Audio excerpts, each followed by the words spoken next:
সম্মানিত ভিউয়ার্স, আমরা এই মুহূর্তে অবস্থান করছি মাধবপুর হাইওয়ে।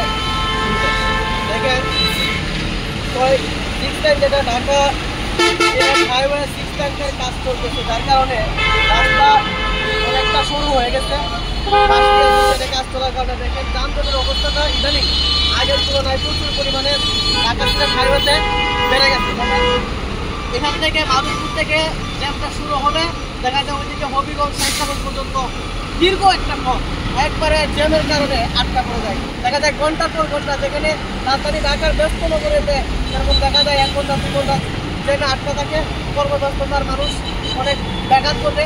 যার কারণে এর পরিস্থিতিতে দেখেন আমাদের মাধবপুর হাইওয়ে এই পরিস্থিতিটা আছে।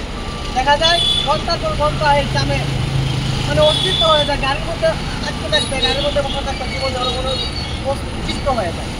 জীবনযাত্রা আসলে একেবারে এতটাই মানে মানুষের যে খারাপ অনুভূতি হয়, তার কারণে যানজটটা আসলে মানুষের জীবনে খুবই একটা দুর্বিষহ করে তোলে। জীবন চলাটা মানুষকে খুবই সময় তো অপচয় হয়।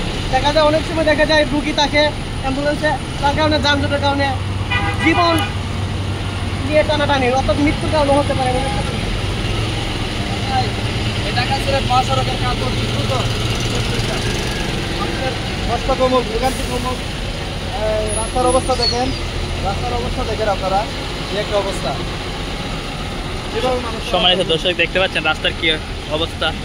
রাস্তার কাজ চলতেছে আর এইদিকে আপনার দেখেন যানজটের কি অবস্থা। মাধবপুর থেকে আশুগঞ্জ পর্যন্ত দীর্ঘ একটা জ্যাম কয়েকটা মাস ধরে এই রাস্তার নির্মাণের জন্যই আসলে মূলত। যাই হোক, যারা যাত্রী আছেন আপনারা বিরক্ত ফিল করবেন না অবশ্যই, কারণ এটা আপনাদের জন্যই কাজ করা হইতেছে।